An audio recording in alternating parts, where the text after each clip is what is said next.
Hey everyone, and thank you for coming. Thank you. Pleasure.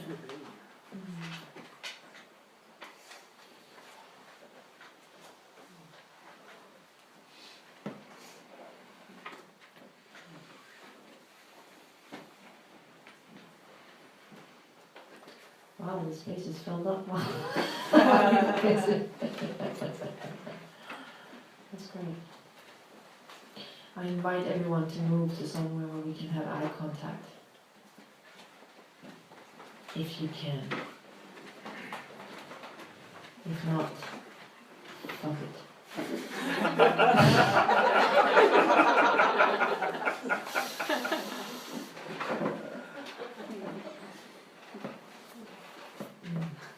Hey, that's the speaker. Very good.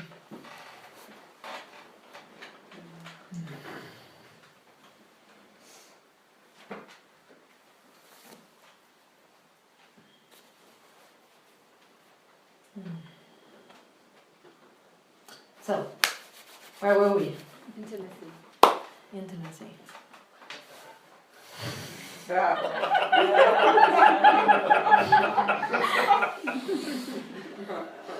Intimacy.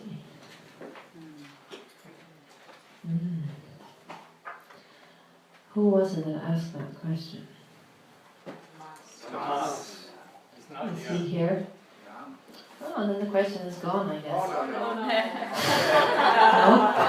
back. Yeah. Okay. Wow, intimacy. That can be a lot of things. But he was asking specifically in regards to man and woman, I think. But is that what you actually want to hear about? Yes. That's why I got off my couch, Aisha. Speak. And not particularly. No.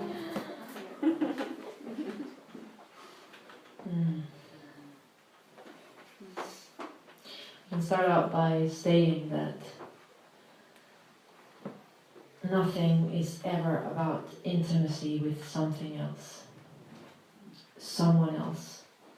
Other as such is an illusion. So to the extent that we try to find the intimacy with another human being, but at the same time in any way is avoiding to be absolutely intimate with ourselves, we are trying to jump over the fence, and it never works. So if we live a life of someone trying to find intimacy with another, we're bound to fail. Because the only thing that coming together can be based on is compromise.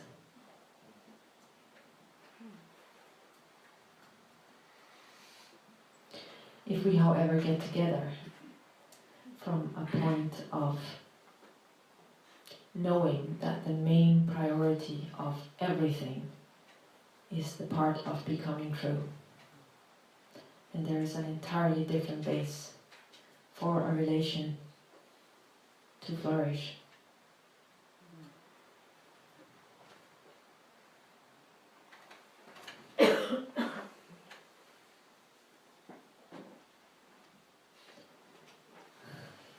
One of the biggest mistakes we can do is putting weight on a relationship.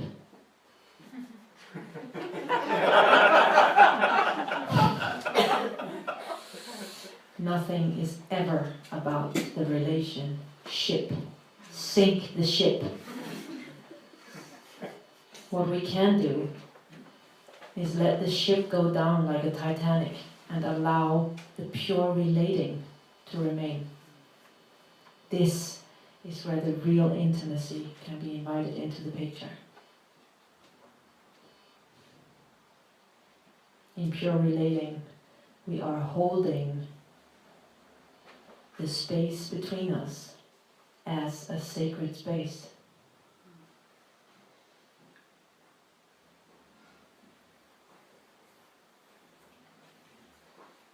That sacred space is not meant to be a garbage can. It's not meant to be a sleeping pillow.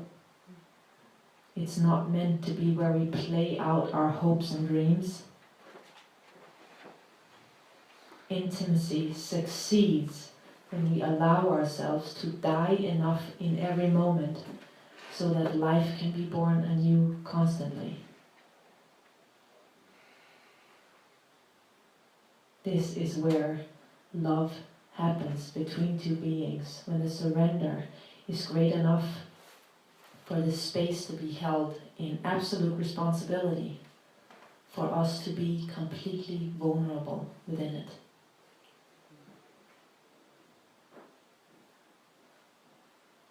That vulnerability is everything.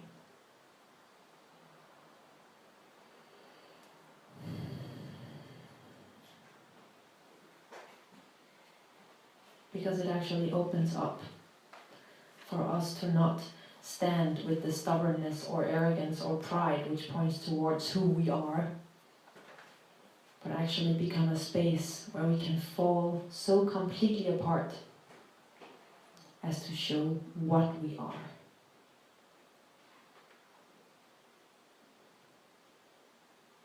In this way, relation can never happen based on mutual opinions. We can only meet in truth.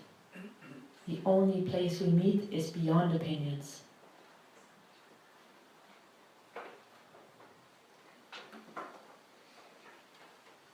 It's a hell of a hard teaching.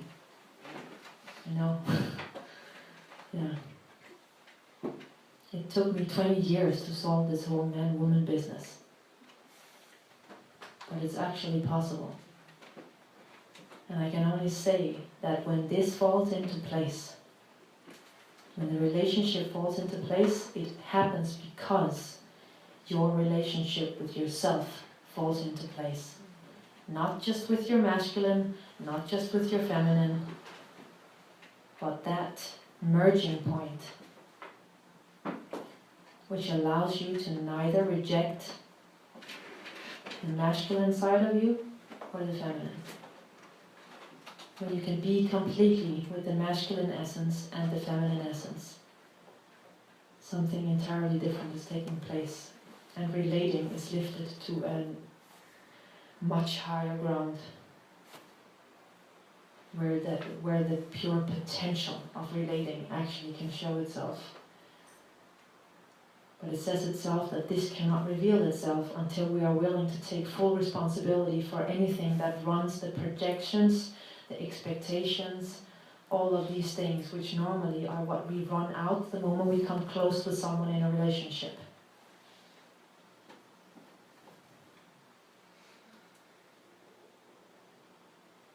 There is a massive gift waiting in relating. But it cannot reveal itself unless we take that full responsibility.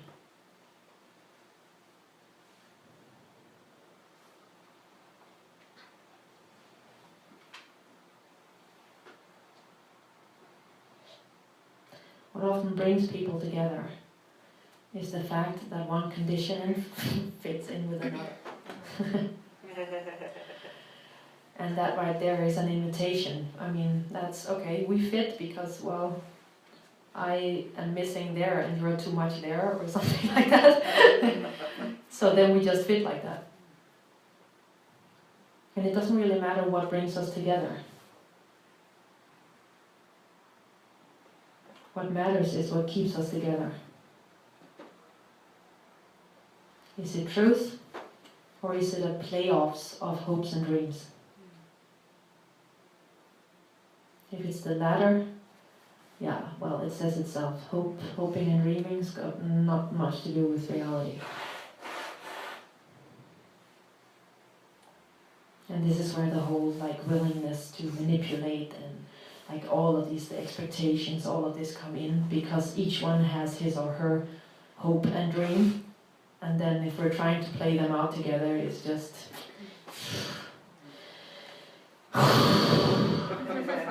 it just goes out as this big bag of beep.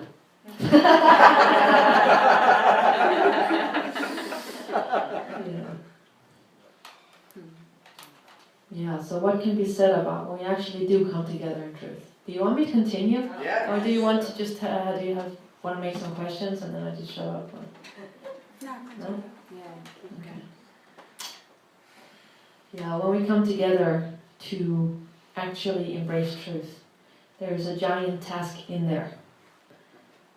And it is like that because man and woman is standing with each their primary essence. The woman carries within her the key to life, and the man carries within him the key to pure awareness, to space, to emptiness. And it actually means that even if we can think that we are with someone like ourselves, it's the biggest joke in the book. Deep down somewhere, the woman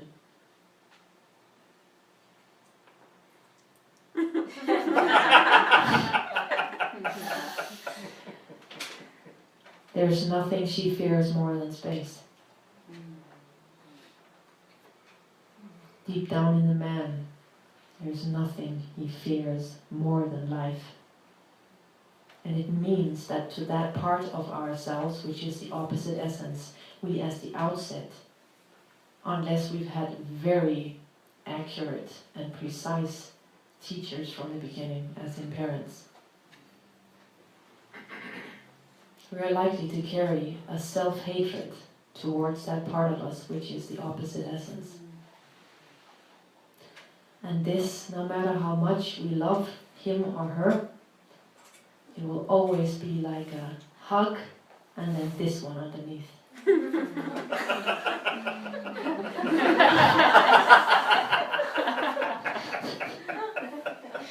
As long as that is playing out, then one is standing with this one down where the other one is open, and vice versa.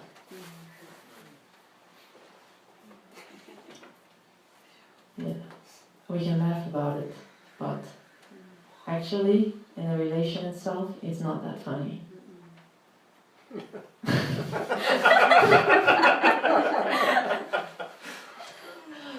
Yeah. All right. So when we do come together, because these opposites apparently attract. Seems to be happening between a lot of men and women. This coming together thing. So. With that in place, okay, we as long as we know that we're different, then we can actually start learning from each other. And in that, it's actually possible to wear down the resistance to embracing the opposite essence than the one which is our primary essence, whether we are men and women.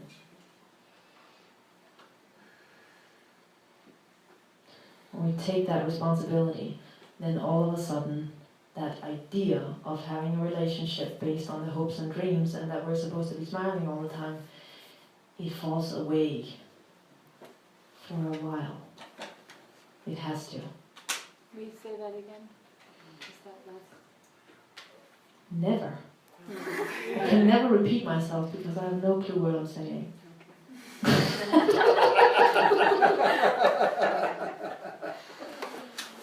Does anyone else care to repeat? The hopes and dreams fall away. When you really open and drop the resistance to the opposite essence, then the hopes and dreams in relation to a man or a woman. Yeah, they have no place. Yeah. You are so good at this. Yeah. Where was it? That's what you said last. What did I say? When the hopes and dreams. Okay, wait a second.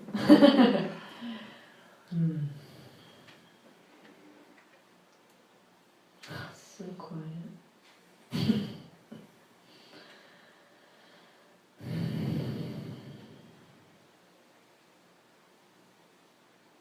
Yeah, to drop our resistance to the opposite essence than our own. It doesn't just require us to deal with the other, it very much requires us to deal with ourselves because that's what it all comes down to.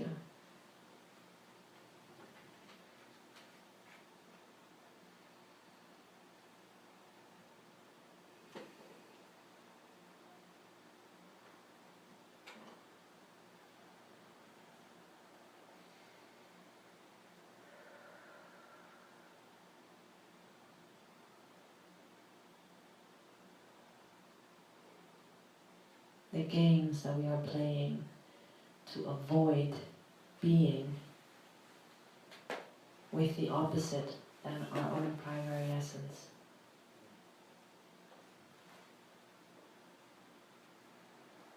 These games need to be seen through, and we need to take the full responsibility for every game that we see that we're playing.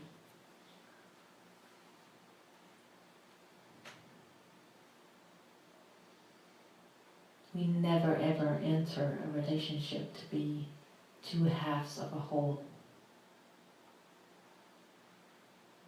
If we are there with accuracy and with dedication,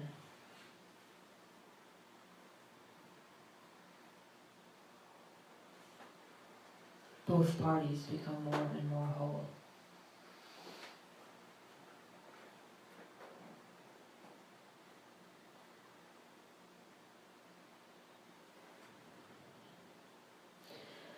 Right there, if we can give up this idea that we are together as any kind of like boyfriend and girlfriend or even husband and wife, if we can give that up and we can be together in the real relation, right there we become each other's consorts, where we know that we are together for the birth of truth, because that is what everything is about.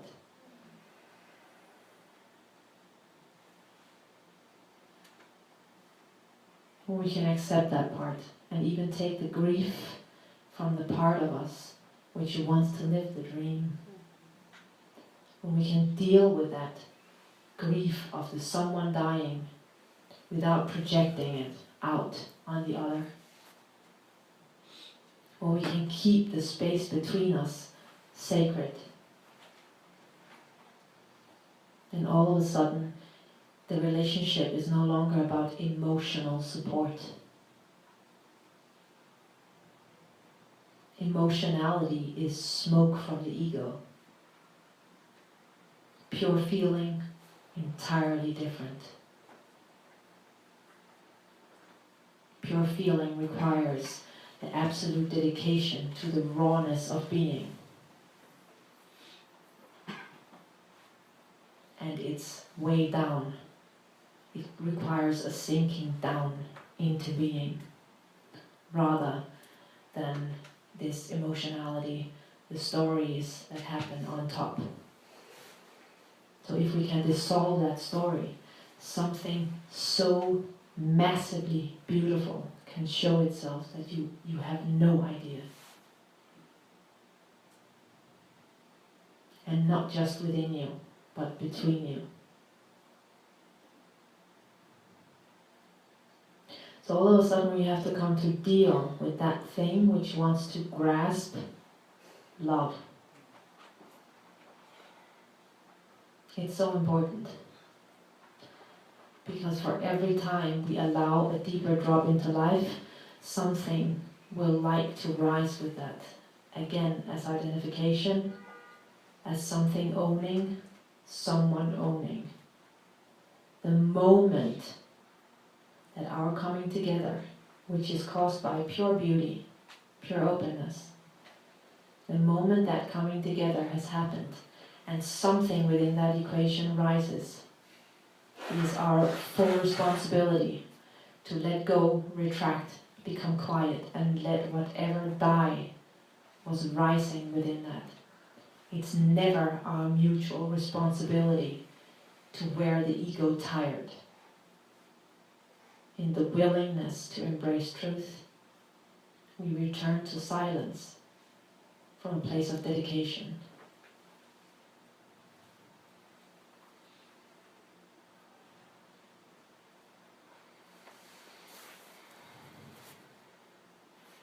in this way. And this, of course, it requires quite a mature thinking, mature consciousness. Because the thing is that when we do this right, it will look like a coming together and moving apart, a coming together and moving apart. What normally happens is that people get together, and the moment that something grabs and wants to strangle that love, then we start sliding apart, or the love starts getting strangled. And then the moment we let go, the minds conclude immediately, okay, but then it's over. They turn their backs and they go the other way. If we get together as consorts, we have to be with the fact that there's room for love to rise and love to die into non-existence. So there has to be room for a fluctuation between peace and love, and peace and love, and peace and love. Because this fluctuation is what makes it possible for consciousness to breathe itself in and out of existence. And this is the birth of your being. This is the birth of truth.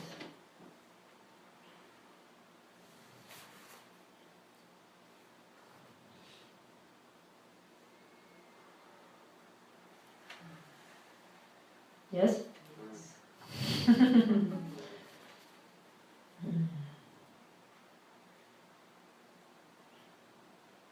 You want me to keep going? No. That's beautiful. Yes, please more.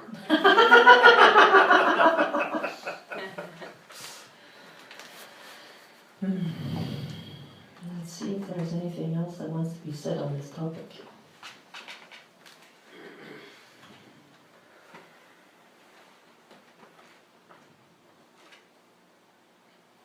When we do allow this movement in and out of love together, what happens is a reversing of our beings. In one sense, it's a complete growth into love, into life, into ourself. And on the other hand, it's a deep, deep dying out of existence. And what also happens in that is that there is a return to an innocence where before there was something which was able to insist.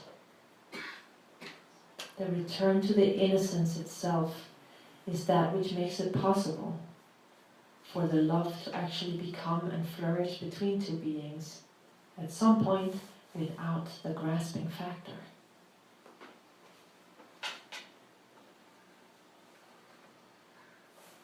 How many shots are in that cannon is not up to you.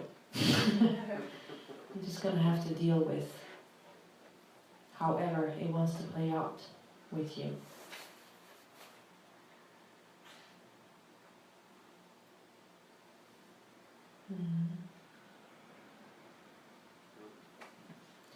But it's hard work. And there was a reason that I didn't want to answer this question, like on the last 3 minutes of the last meeting. Because this one, if you get this one down, it solves everything else. Because actually, your peace with yourself as woman or man, and including the peace with the opposite essence, is everything you need to know. Forging that key to life and that key to death. Because those two together are the power of creation. Of creation and non-creation. Uncreation. Source.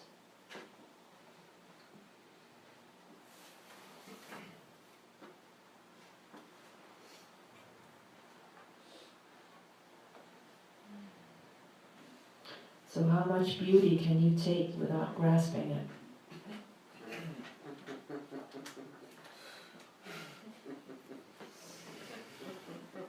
I really like the laugh that comes from it. May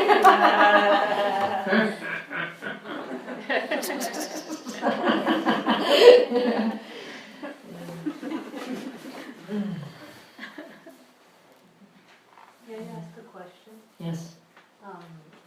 How did you, I missed the very beginning, you might have said it, How did you arrive at the realization that man's fundamental nature is space and woman's is life? How did Well, when I fell into myself, as in surrendered to myself to begin with, it was a falling into my heart. A falling into my heart revealed this, it's just like the background of me as woman was the life. When I was falling into myself, that became a revelation of God consciousness, of cosmic consciousness, by letting go and letting go and letting go into the fire of life. It was as easy as it was for me, particularly because of the feminine essence, which is not about who I am or what I am, but about the fact that I have the female body. And that basically just placed me closer to here than to here. So in falling inwards, the realization became everything. I realized myself to be everything. And for a long time, I mean, people were stating me to be enlightened. I was kind of like, whatever, like, whatever you say. What I knew is that I knew everything. But what I didn't realize was that I didn't know nothing. So at some point, this guy shows up at my door who heard about me in the neighbor country. And he showed up, and we looked at each other, and I was like, wow, how can I in myself state the fact of knowing everything if I can't see him? Where is he? And that actually became the outset of what became 3 years of consort work, where we both, because the thing is that he was realized as space. But in coming together, since he loved himself as nothing, and I loved myself as everything, in coming together, we were able to swap keys. But, as you probably noticed, anything which ever realizes either nothing or everything becomes very, very solidly strong in that knowing. Because the moment that truth is recognized, even if it's recognized from one point, it believes in itself completely. So what we had to wear down was that ill will to be the same truth from every part of our being. Because the recognition of truth through the heart is the God realization, but the recognition of truth through the head is the space realization.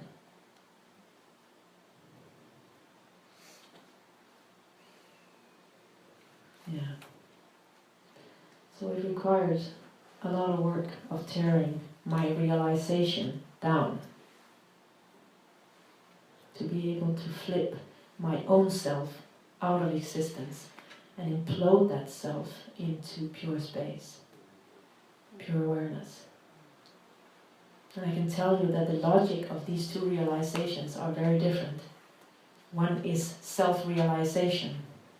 The other one is real awakening. Going beyond consciousness is real awakening. the spaciousness? Well, you can't even call it that. It's bloody nothing. So, was it related to his side of it? Was it related to his side of realization, what you just said? The pure awareness? That's where he started out being. And I had to swallow him. So I did.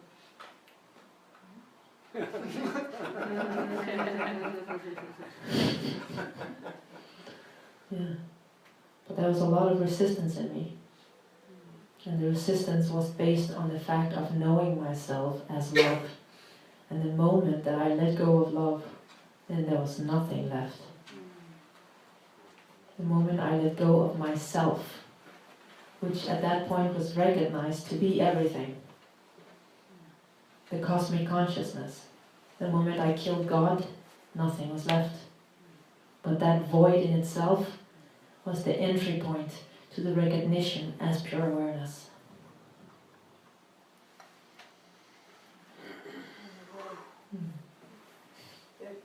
I'm going to express my misgiving. It feels like, again, the woman is, the life awareness dichotomy has been posited many, many, many times. And then when you say that pure awareness is the highest, it again draws me into, but that is the real, like pure awareness. What the man brought to the picture, is the real thing. It's just, I've heard it so many times. No, but it's bullshit. I think it's bullshit. Of course it is. Okay. Then we're You can talk about it as a higher realization because life and the very vibration of life exists in space. So there is no higher principle than the absolute, than the pure awareness. So in terms of reversing yourself back out of existence from this to the universal force, but beyond the universal force, there is no higher realization than that. So in that sense, it is the highest realization. But in terms of what he brought, what did he bring? Nothing.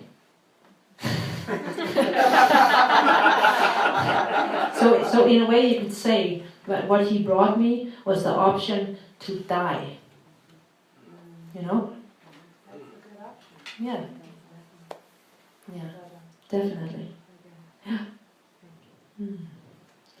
But at this point in time, I can say that most of the women and men that are coming to me are coming to get that same option, to die to that which is their primary essence.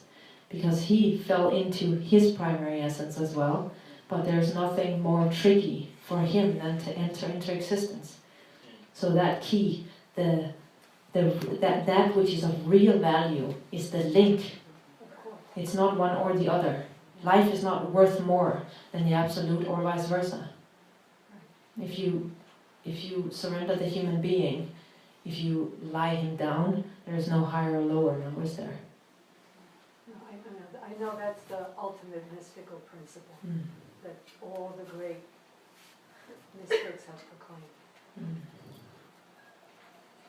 What I see though is that when there is neither in a way you could say that the hardest thing to realize, that's the pure life part, because that requires your everything. Everything is set on fire. It's mud, it's blood, and it's sweat, that's the hard part.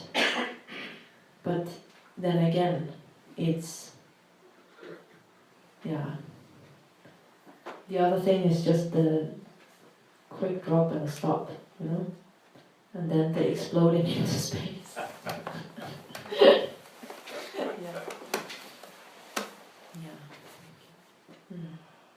But from all the phenomena that my being went through to realize the cosmic consciousness, there was none of that which was scary in the way that the nothing was scary when it was time to stop existing. But that's the same way that he feels the other way around. So none of us are really better off because, when it comes to the integration, the woman herself she's more gifted. And in a way that's a great gift, and in a way it's, for the woman, it's a curse as well, because we can't just tune out of existence and stay there. All of the time we're brought back and brought back and brought back, and that's of course that which makes the continuous happening of the breath of consciousness happen. But that's also why the spiritual being becomes so mature easily with the woman, where the man, he has to fight more to keep himself dedicated and straight and to enter. But with all of this said, it also has to be said that consciousness itself, evolution-wise, is at a point where men and women are becoming and are equally equipped to deal with all of it. So none of us can really run from any part of the equation. So who really cares who comes with what? We all have to do all the work.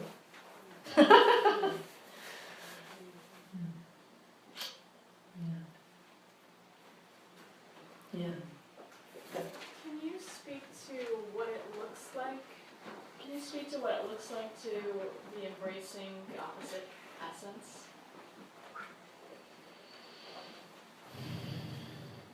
I can make a face which describes what does it look like to embrace the opposite essence? That's a hard one. Because it depends, I want to know from the woman or from the man? Well, I want to know from the woman. Yeah, well, I can tell you what it looks like when I do this kind of work with women. Where I just take myself completely into the masculine essence. And I sit there and watch them run on the walls. You've been doing it all night. Where I know how absolutely important it is for me to stay completely quiet. Because I know that if I move a muscle without them knowing, it will create a reaction the size of a volcano in them.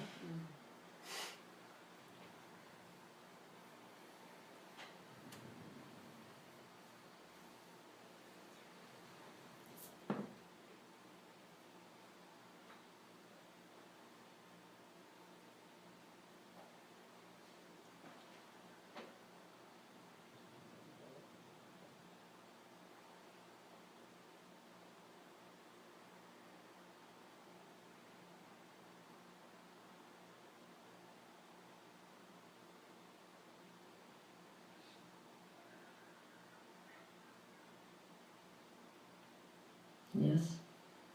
Yeah.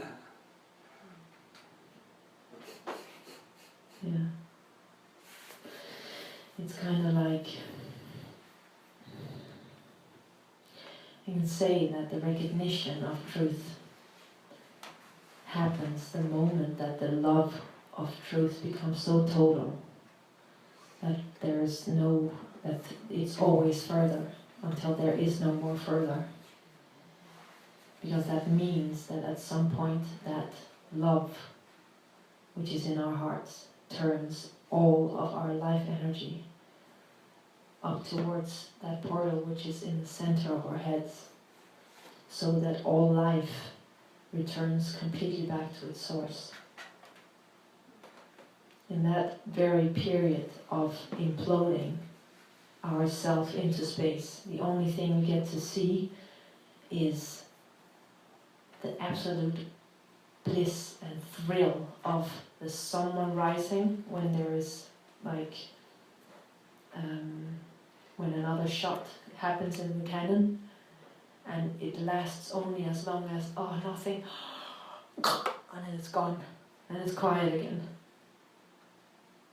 So in that completion of dedication to truth, everything that rises out of being is led straight, or it rises into being is led straight out of being. With only like a few minutes passing. And I was watching that for some weeks. And that was the only thing going on. Otherwise my body was sitting completely still.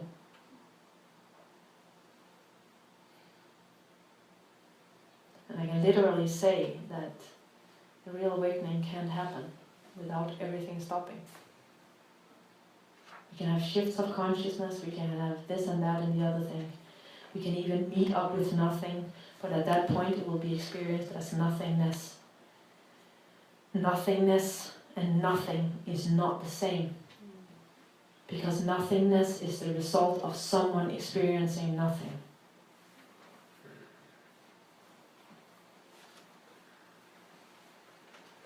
But when the someone is willing to die for truth, it is willing to give up the experience of truth as well. And then only nothing remains, not nothingness.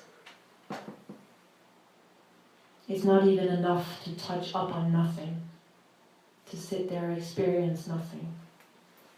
Just like with life, where there's a call for us to genuinely let go into life and feel that flame, be burned by that flame, which is our pure passion in our hearts.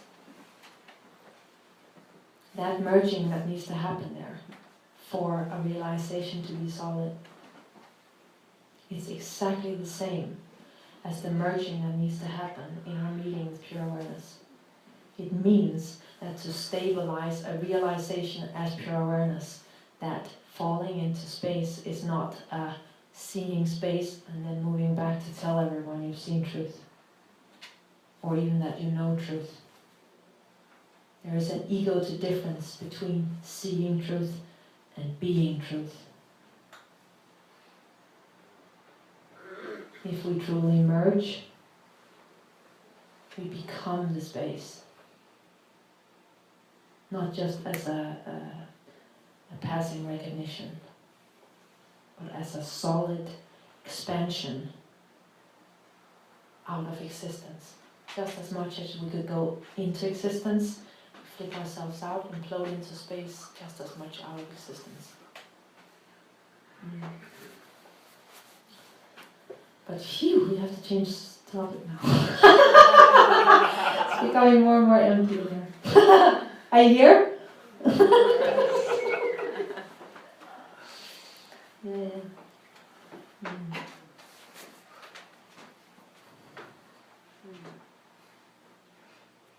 But there's a time for everything. Yeah. As long as we know that it has different passages, then it's fine. No problem. But that part of passing beyond existence, it requires trust. Because we completely let life return to where it came from and completely give up our ability to let identification happen within existence. Which also means that if life wants to return, it will have to do so on its own. Because we end up sitting with the fact of, I'm never getting up again. Sit down, I'm never getting up from here. I won't move a muscle. I'm never getting up from here.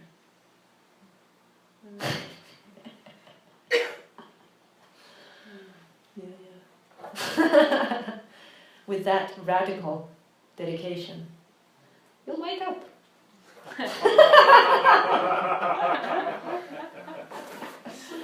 Yeah, but the radical, yeah. Yeah. Are you okay taking another question? Sure, come, next. Microphone coming, okay. So, I'm just going to share a little about my own experience, just to, because I'd like to know more about the fear or the resistance or the aversion that I might have towards embracing life or fullness. Mm-hmm. So, my own limited experience was with spaciousness. And I'm sorry for going into reporting, but it's the only way to kind of make sense of this for me is the sense that, I'm not what I think I am. There's like nothing, it's not what I thought it was. I'm not what I think I am. So, and there's a space there. But for me, what naturally followed from that was that things enter into that. In other words, the world, that allows the world to enter into me. Mm-hmm. Do you follow? Mm-hmm. So for me, it seems like it's almost a natural process of them, rather than a fear. The spaciousness at that time allowed me to kind of really merge. Mm-hmm. So that's why the characterization of fear. Just wondering more about that. Yeah, it's like life which is happening. I mean, there is a certain freedom in that, recognizing yourself as the witness kind of thing. Yeah, that's what you're saying. That like the witness, and then things are happening, and things are like entering in. It's not that the witness. It's just that I'm not the agent. No. I'm not this autonomous No. agent at the center of my being. No. There's just a space there, and Yes. then the natural question is, but there's still all this stuff happening, Yes. and you're not separate from it. So No. you thought they kind of.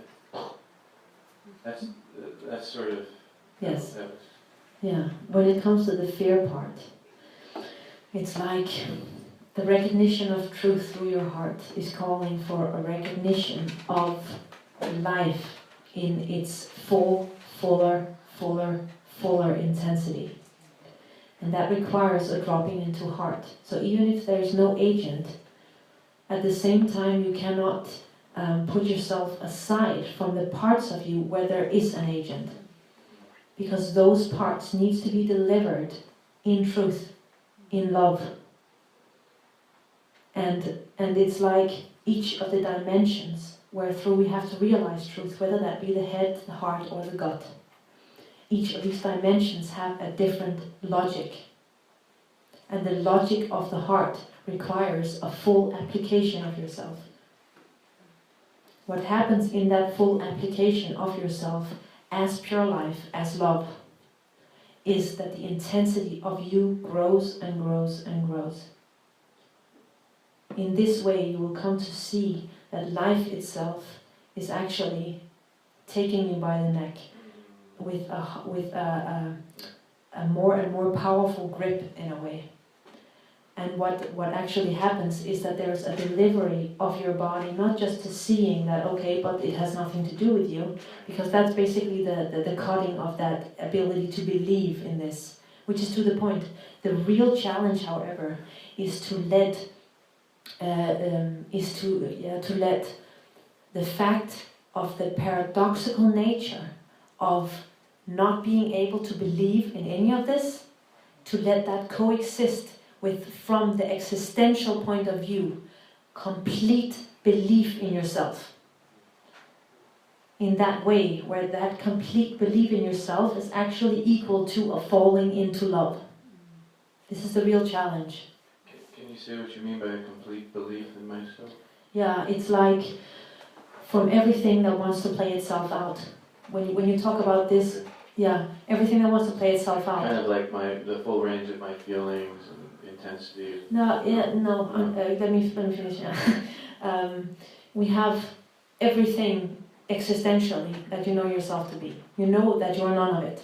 But at the same time, when it comes to yourself, there is an internal listening to the principle of you, which is your soul, your very life. For that being to grow up, this I'm talking about the happening of spiritual maturity, of growing up spiritually. And that happens by the complete loyalty to listening to your heart. Listening inwards and coming to recognize and know yourself at heart better and better and better. In this way, you can see there are not eyes looking at life as if it's got nothing to do with you, because in one way it's got nothing to do with you, but in another way it's got everything to do with you. This is where the emptiness no longer remains empty, but it becomes full. This is where pure life and pure space gets to become one happening of pure tantra. And actually what it requires is that from the very smallest part of you, you develop a completely precise and efficient warrior nature. Knowing to let the unconscious parts of you become conscious through the happening of love. Yeah. Did this answer your question? And this is where the fear comes in, by the way. Well, that's the one. I hear something that I can relate to. I mean, in my own experience, I remember being surprised when intense feelings arose again, and I was kind of going, "Whoa, this is." Where did that come from? Yeah, exactly. Right. Exactly. But there wasn't really a fear of that. It was a real natural curiosity because it just seemed natural to allow the universe in, whereas before it was kind of like, I'm here, the universe is out there. Do you follow? Yeah. So the emptying almost provided more intimacy for me. Yes. Yeah, but what you've had is it's a shift of the consciousness which makes you able to see that which rises within you with a space around it. And that's exactly what is needed for you to be able to allow the transformation of this without getting lost in believing in it. When I say believing in yourself fully, it's not about believing in the feelings or believing in the thoughts. It's about knowing yourself, knowing your soul to be yourself, knowing soul to be yourself, knowing self. Yes? Yeah. Mm-hmm. Mm-hmm.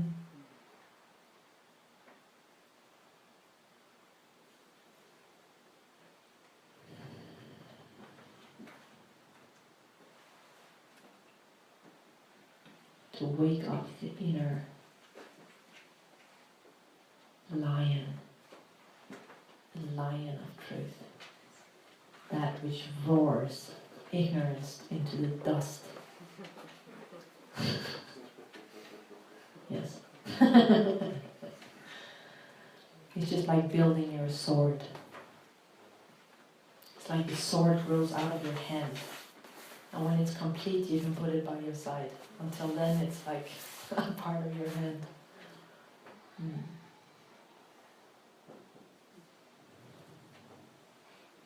Mm.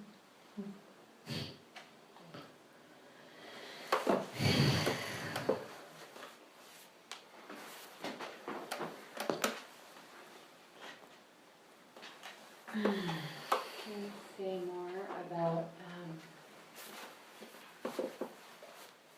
working with or wearing down the inner resistance to the opposite essence and what can come up with that? Mm. And what I'm feeling into in myself is a lot of anger and hatred, and it's just, it's really powerful. So I feel like I have a sense of that inner resistance, and it's sort of getting projected out, but really bringing it back. I can feel it in here, and so I'm just wondering if you can kind of flesh that out a little bit. How you look at that. It's very, very significant that you know that we cannot love anyone more than we love ourselves. So the very outset for really being in a true relation is that we love ourselves, that we love our primary essence.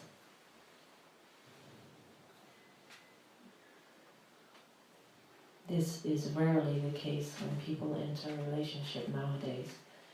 They get together to have someone to love them because they aren't loving themselves, and it's a recipe for disaster. Yeah. However, if we just assume that we're set with that part, then right there, the dealing with the resistance comes down to the responsibility and the extent of responsibility that we are willing to take. That we subtract any attempts of manipulation from the equation as they play out. And that means taking full responsibility for that which rages. It means in that very moment where we either have the choice of projecting out or taking responsibility, that we choose to take the responsibility. Feel it? Come again? And feel it? Yes. Choose to stand with that pile of crap we have in our hand rather than try and throw it anywhere. Yeah. And everyone here knows that particular point in time where you haven't started projecting yet, and you have the choice to, or not to. That particular point in time, which is right before everything goes, fuck it. You know that point? Yeah. Right before the fuck it and you just let it rip, there is a specific point where you can choose to take responsibility instead. And so just doing that time and again. And Yes. Yes. Yeah. For every time that the someone rises and grasps a love, that someone needs to be willing to die. And if we stand with the dedication rather than the loyalty to the someone, then we can minimize the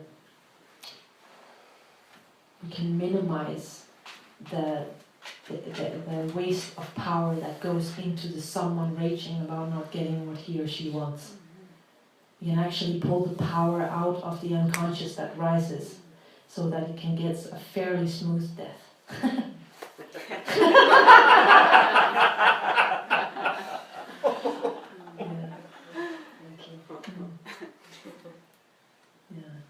I mean, it's never fun. If we are in a relation and we are in the communion and the love's happening and all of a sudden there's crap in the system somewhere and we need to go and take responsibility and become quiet again, we rarely do it just like that, you know. But we can choose to be with the respect of facing that when it's not quiet, it's better to be and become centered than to keep on, because it will just be a ball rolling. It will just be something which moves in on the love, which wants to waste it, actually, rather than surrender to it. Yeah. It seems like I would really need to master this in myself first before bringing anyone else into the equation. Very good thinking. And yeah. And so I'm curious as then your concert came in, because I'm sure you probably had a degree of mastery with this, and then your concert came and to bring up all new levels or layers of. I would say the main thing which was necessary for me to be able to step into that work was the fact of loving myself.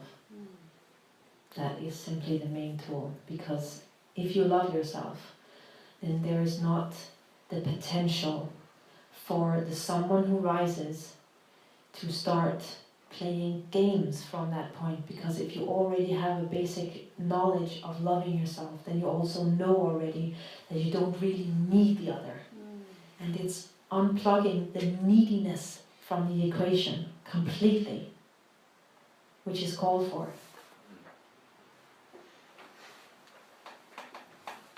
Because then there is not something trying to play games of neediness,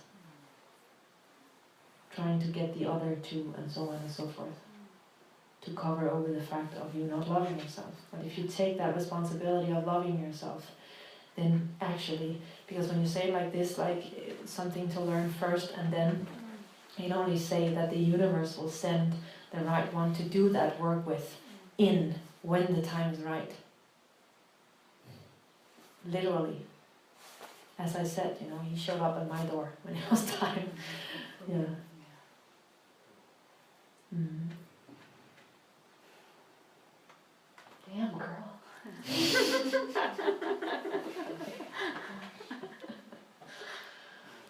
Mm.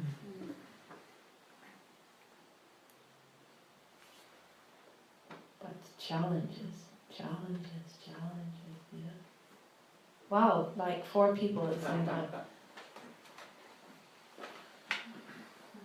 Okay. 1 second. I'll take you one at a time. Yeah. I think I heard, I think I heard you say at the beginning that female is afraid of, is it space that you said? Well, actually, it's the recognition of non-existence. Yeah. Yes, I just wanted to hear you say more about that, what that, I guess you just said. Good, next. Do you have anything else to say about that, what you mean when you say the recognition of non-existence? It's like as feminine, at the very root of us, we built within us the ability to life. And life is at the very core of and outset of our beings. And that also means that woman is very comfortable with the eternal movement. But she becomes very uncomfortable when it comes to facing the complete still point. because this is where it starts, like with that which which at the outset is bound on the eternal movement. Like wanting to see something created. Yeah, like creation, destruction, like everything that's going on.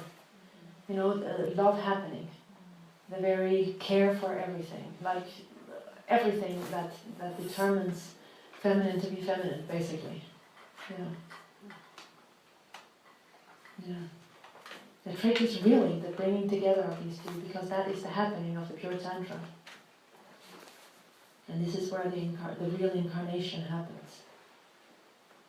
Yeah.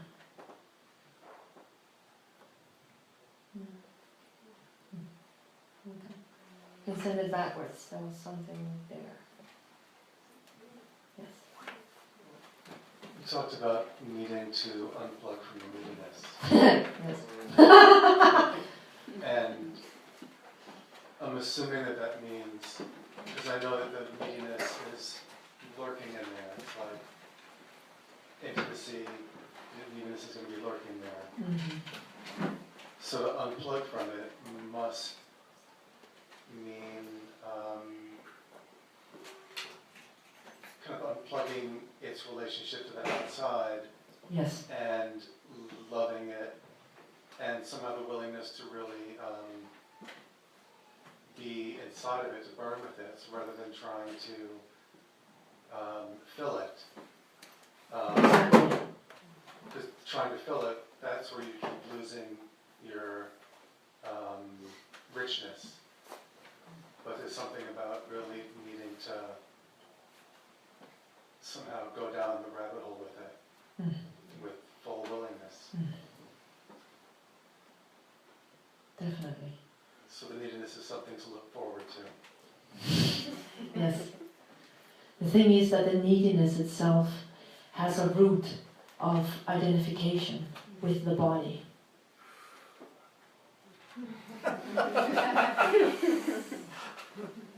And to get to the bottom of the neediness, it's the same as the complete demolition of your body image.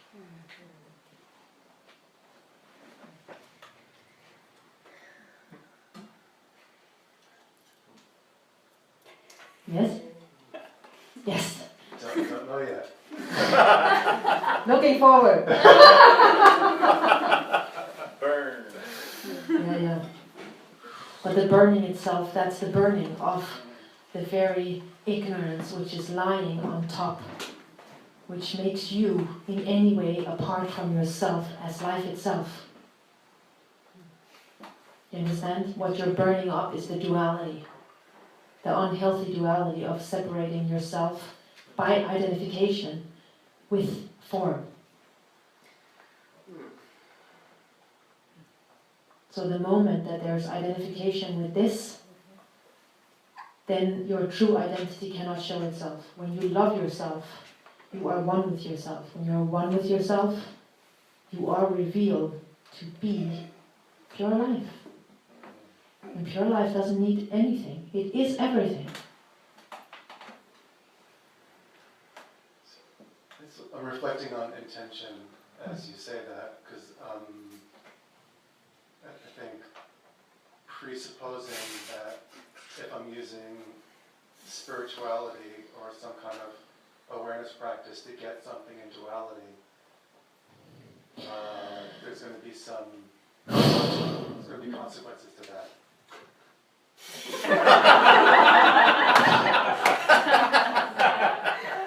Yes. I'm not understanding your gesture. My gesture is a statement of the fact that embracing reality will cost you everything. To try to use spirituality to get something. Wanting is a horrible agent for change. And it means that any one of you who is embracing spirituality from a point of trying to get something better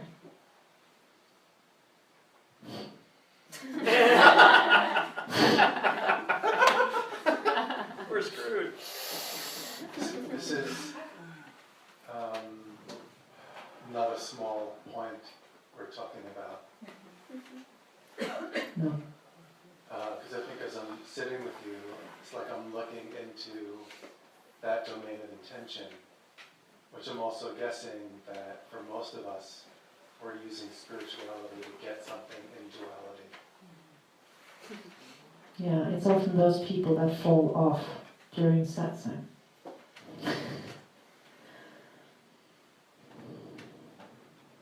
And I think I'm spending a few moments looking into intention, and I can't quite find where my own really is. But I'm guessing that there might be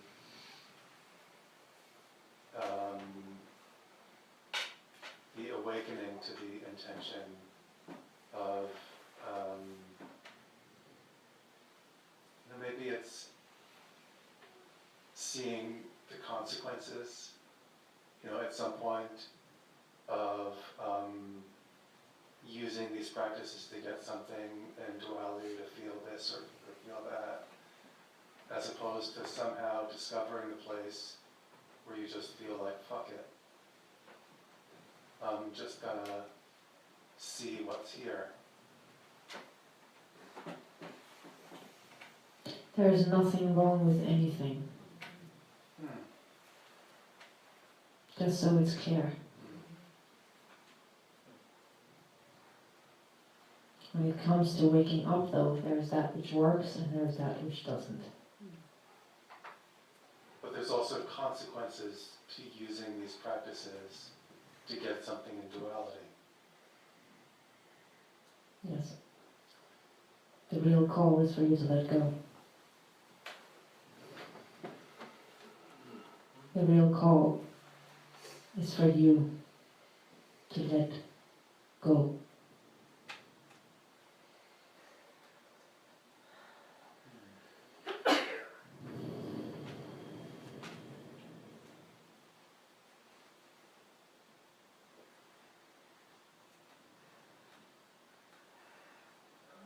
The real call is for you to let go.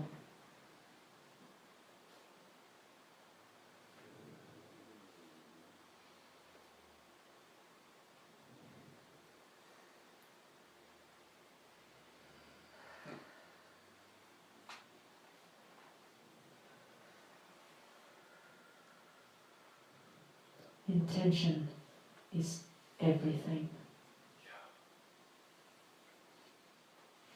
Because you are the creator. So you will get what you want. But the only thing that will set you free in truth, is truth.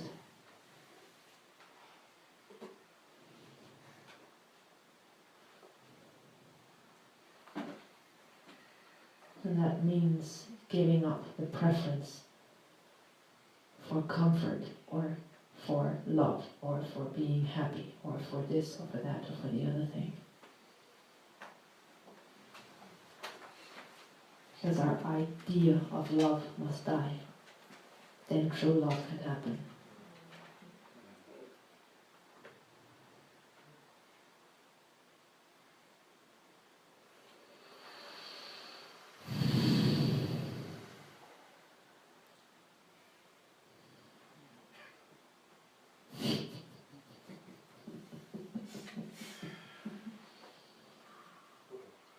Mm-hmm.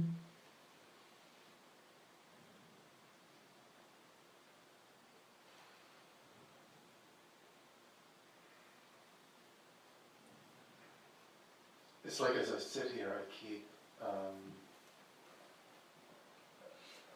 think not so much trying to manufacture intention, but it's like I'm just looking into intention with some kind of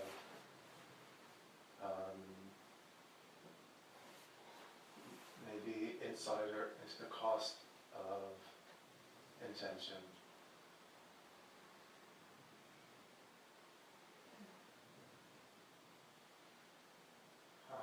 This is what it comes down to, isn't it? It comes down to seeing that either you want truth or you want illusion. You don't get both.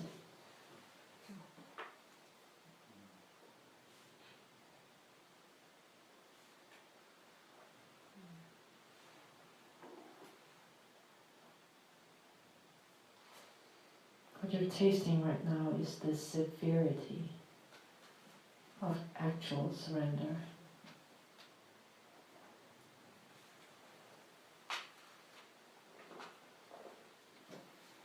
It feels more like the beauty of actual surrender. Yes.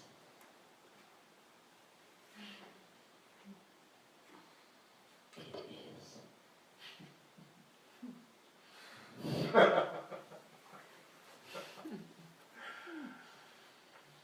It is.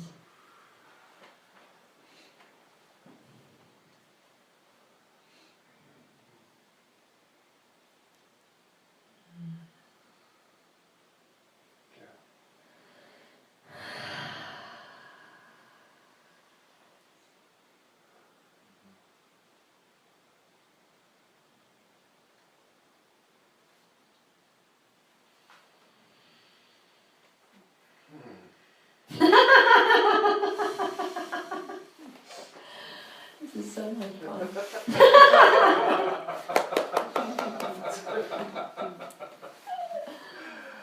Okay, let's see who's next. There was another question somewhere. Yes?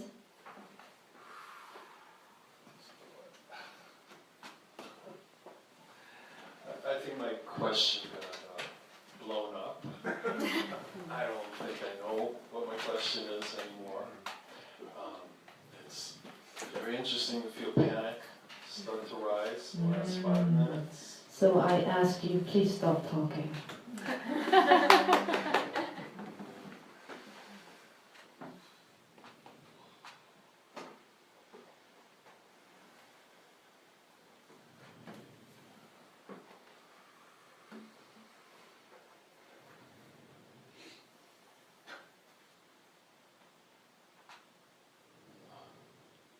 Just like with any opening, there's some little critter inside of me that wants to come back with, whenever there's an opening, wants to try and make something of it. It's a waste of life to close you up again. Yeah, it's not going to work here.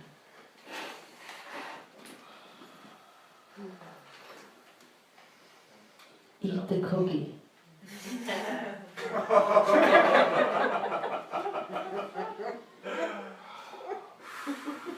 The depth of the conditioning feels so strong. There's so many blues songs. Are you singing your love song? Yes,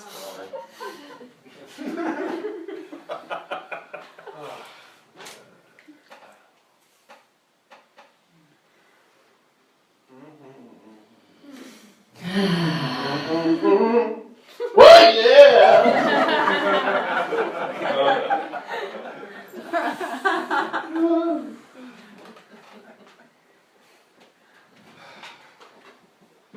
The extent of our nakedness, the extent to which we can stand being in this nakedness is everything. Right now you might feel nauseous, but when you surrender into this, I promise you only a smile will remain on your lips.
you can actually relax in this. And when the someone finding the severity of the situation has dropped, then we can just play on. Because that's what this is. This is the play. This is the game. This is it. This is where your hunger should lie. About this.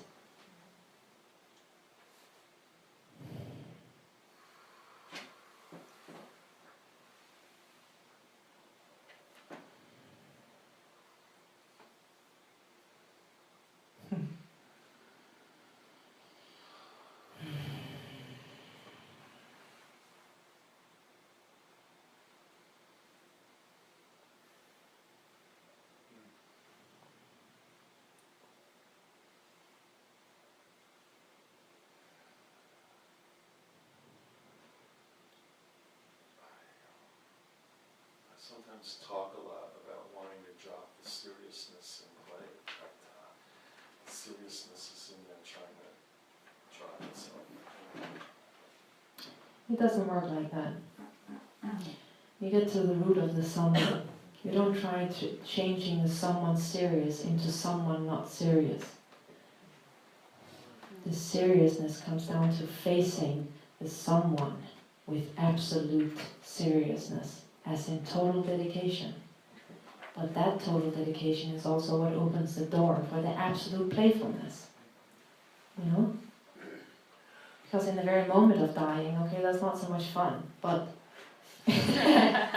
but when we're out of the boxing ring, you know, it's just like pure fun.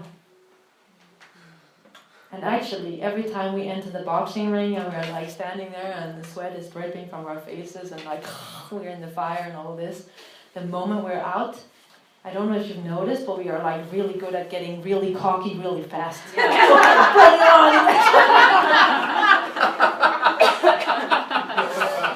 Yeah.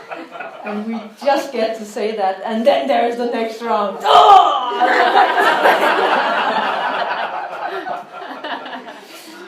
Yeah.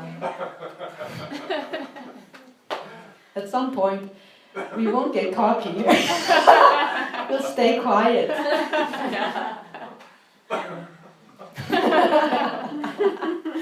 You know that? I do. Yeah.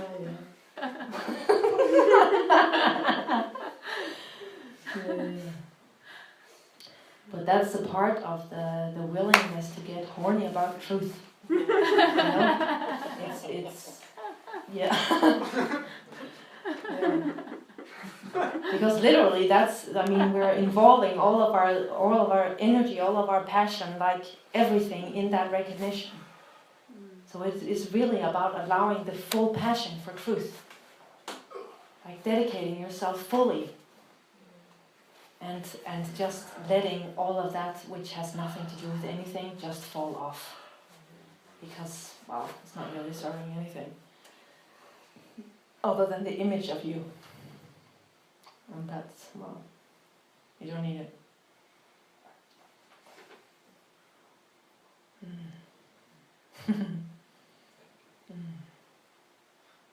Want the next round? There are no more questions. Hey, a question.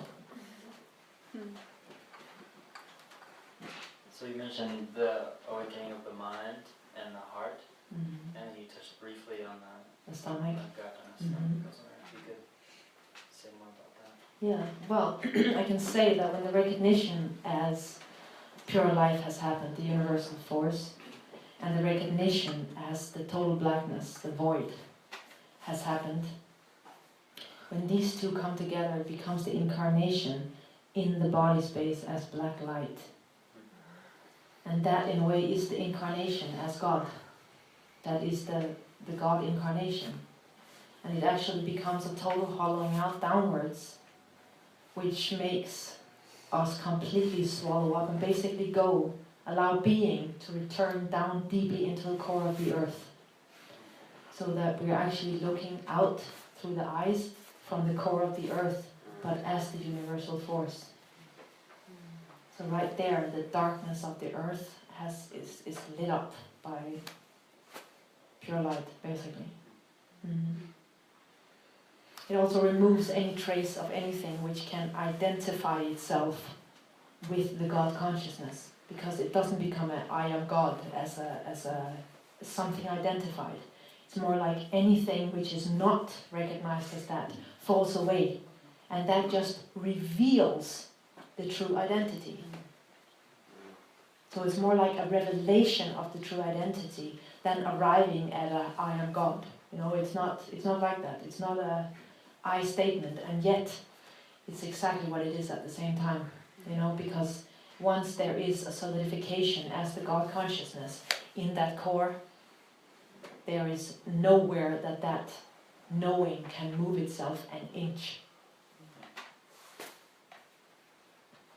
Because the power of being is already the power of the transparency and the recognition of the non-existence is brought in, but the realization itself in flipping into the stomach gains, the realization gains the power of the whole universe. So what can move it? Nothing can. Yeah.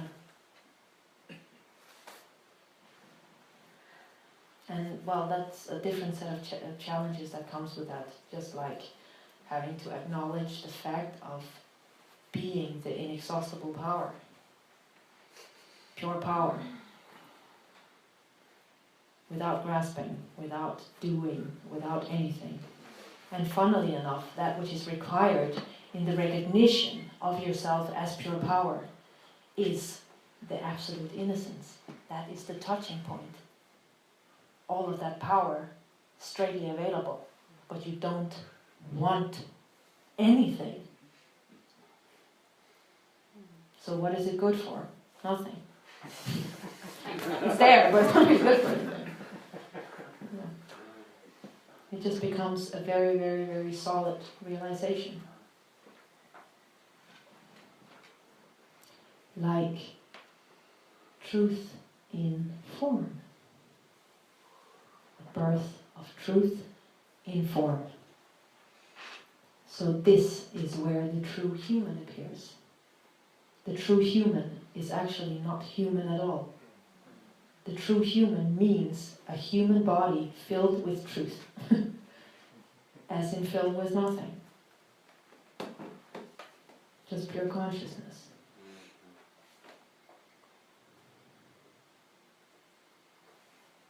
So for this to happen, there as well is a stepping beyond our any kind of link to, specifically attachment to, of course, but in addition, any link to the human realm.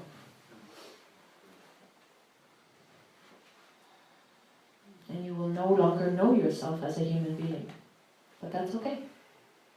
Because you just take home your inheritance as truth in form.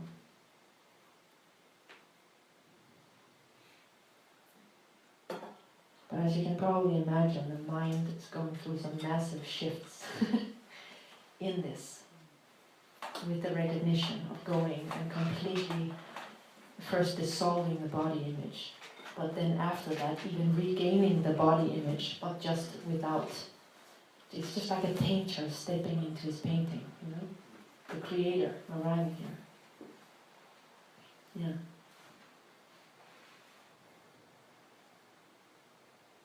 And it's actually nothing special. Because it has no comparison. It's just you.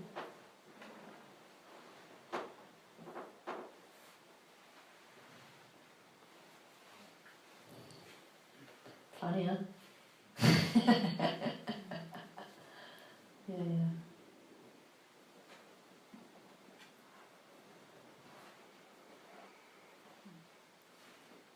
That's all for now. Yeah. Oh, we have 10 minutes left. Thank you. We have 10 minutes left. You can say a little bit more about this, or someone can ask a question. What would you like more? Keep tapping. Yeah, say a little bit more about Okay, there are like 3 questions and someone says keep talking. I'll have to like multiply myself too.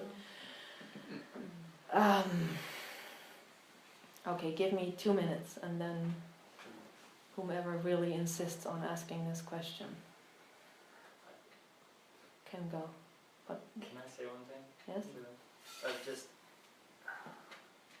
so there's those 3 levels. Dimensions of being. Dimensions, but the way you're speaking about it is very integrated. There's not a separation between us. But we each are in different places with our own relation to what you're calling a 3, which becomes a 1. And I guess the question of like how to work with like the approach to that or something like that? Yeah, well, it all comes down to the embrace of truth. Embrace of truth within existence, embrace of truth beyond existence, like the permeation of truth through everything, absolute and complete transparency. And it has different chapters, as you say, but this is where I will never be sitting here and giving as if there is a teaching that you guys can follow, because each of you are so fucking complex in your egoic structure that you need individual guidance. And that means that anyone who asks a question, even here today, anyone that asks a question is being shown the answer. And all of you can hear it, but know that the specific energetic that's happening right there is fitted to the one asking, because he's the one answering through my mouth.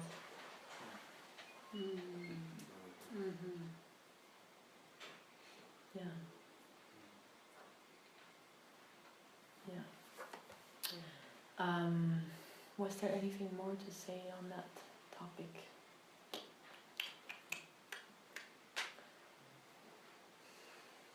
Well, there is no map to be drawn, because there are as many journeys as there are people, and you each have your own way of tricking yourselves. Even if many of you are alike, none of you are the same. And that means that that which needs to be addressed next is your next obstacle, because that is what determines where the real next step is. Yeah, but I wanted to say something, didn't I?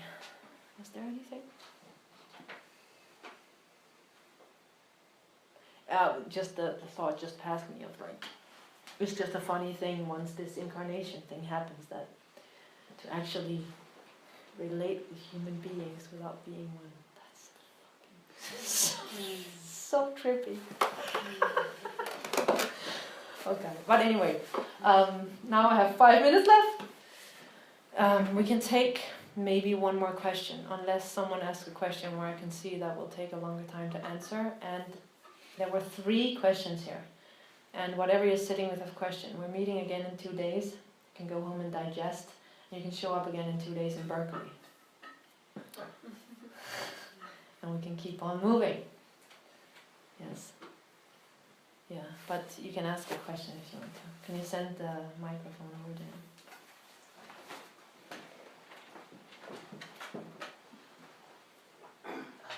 Hi. I wonder if another way to talk about embracing the truth would be to say it in terms of embracing our experience just as it is, which would include feelings that we're noticing, longings, desires, just letting it all be there. Embracing our humanity would be maybe another way to say it. I really like the way you're saying it. If I was saying it to someone who wasn't using the seeing without the dedication of applying that to the fire, I would have no problem saying yes. Because in truth what you're saying is to the point, but to the extent that there is not the application of yourself to what is seen as love, it's not burned out. And then it just becomes a watching of the limits rather than a burning through them. So there is a calling there for a deeper expansion, a greater deepening in you. But surely as a response to all of you. Surely, to purify the mind, the whole mind structure, the whole belief system goes straight down the drain. To purify the heart, our whole sensory system are rewired according to reality, and that of course means to meet every illusory feeling, just like meeting every illusory thought in the purification of mind. So we're talking about the whole rewiring of the human being that happens through our surrender. But that surrender cannot stand on its own by our willingness to just watch and not to apply ourselves as love in that equation. I will let those be the last words. Yeah? Okay. I already had the file, the recording from last time is already up on Facebook. So if anyone was not there the last time but would like to be there the next time, you can go and listen to that. This one will also be up. What's the Yeah. Oh, it's just on Facebook, just Aisha Salem. Yeah. It's also on the webpage, which is also Aisha Salem, but .com. Yeah.